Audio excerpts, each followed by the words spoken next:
can we please discuss the municipality's responsibility in instances where an eviction might lead to homelessness? Can the court order that an eviction not be granted on the basis that the municipality has failed to find alternate accommodation for illegal occupants? And where does this leave the homeowner or owners in general? Cilna? So we actually have quite a lot of case law on this, high court case law, like constitutional court case law. And actually now we miss our good friend Greg Vermaak on Blue Moonlight Properties and all the famous cases that we use where he was attorney of record. But Greg, so I'll answer this one on your behalf. But there is a municipality, there is an obligation, a constitutional obligation on the municipality to provide alternative accommodation. Catch is the person that is claiming to be homeless and destitute after an eviction will actually have to be homeless and destitute. I mean, we obviously do only evictions, so we see a lot of evictions. And I've seen like easy evictions, and we always call your rental evictions, your tenant that didn't pay rent, where you have to place on terms and cancel. We call those easy evictions because they are pretty easy. It's clear, straightforward, nothing funny law. So on an easy eviction like that, if you had a rental that you pay 25,000 Rand a month rental, we commence the eviction, the respondent files an answering affidavit, and they say, oh, but wait, I'm going to be left homeless and destitute. We all just like, no, in fact, you will not.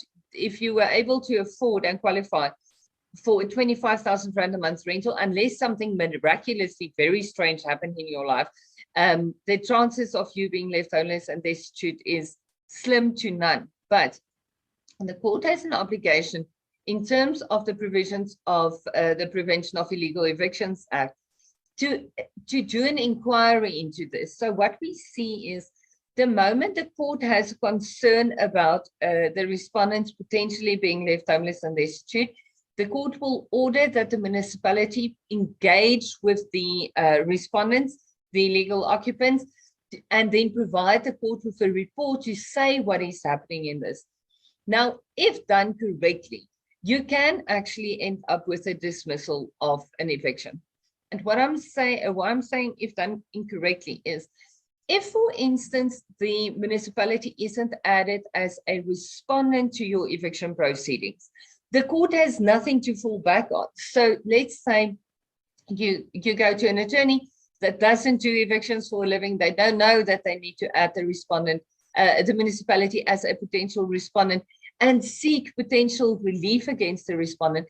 You could end up with a dismissal. That is true. But I'm not saying that you can get a dismissal based on law. That's basically a procedural dismissal, more than a true legal position, because legally, constitutionally, and in terms of by, the municipality has the obligation to provide alternative accommodation to a homeless and destitute person. And like I said, that was confirmed in multiple cases. So in a situation where you do an eviction, every single eviction, I always recommend to the attorneys I train, and obviously Bruno, I know you do this, we all do this, because, you know, every single eviction expert attorney will do this.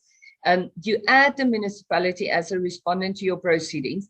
And if you then have a problem, because you can't necessarily foresee this, say, for instance, my example that I used on a 25,000 Rand a month rental, say in the meantime, that income was derived from one of the spouses, they got divorced, the spouse that's now remaining in the property really does not have an income, bad things happened mid-divorce, somebody passed away, and really this person will now be left homeless and destitute. There is an obligation on the municipality to do an inquiry and provide alternative accommodation. I need to make it very clear, guys, when we talk about municipal alternative accommodation, we're not talking a nice RDP house. We are talking emergency alternative accommodation, which is very often tents, So those army sort of vibe tents, or like a communal living situation. We're not talking luxury living here at all.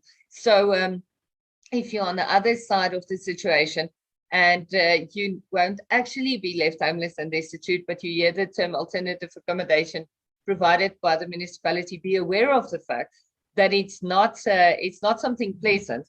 It's really it's basically just short of living on the street still. So that's important to be aware of. But as the homeowner, you will never, ever, ever be in a situation where you have to provide another property for anybody. Even if somebody's been in occupation, illegal occupation, for a period of longer than 6 months, then the Act does say that you might be responsible to provide alternative accommodation. But how the courts practically apply that is the court will simply allow the respondent extra time to remain in occupation of the property he's already in. So as a landlord, never ever be worried about, or a landowner, never be worried about a situation where the court will never order that you buy a flat for somebody or something like that. And as property owners, make sure you get to the right attorneys to do the evictions. Specialist attorneys won't accidentally be caught in a situation where you don't add the municipality. And you can request an order. Say, for instance, you can already see, here's a situation and somebody's going to be left homeless and destitute. We know exactly how to handle it. You bring an extra application to compel the municipality to provide a report, which saves a lot of time. If you sort of wait and hope for the best, it could be a 2-year game, but in real life, it wouldn't delay your eviction with much more than a month.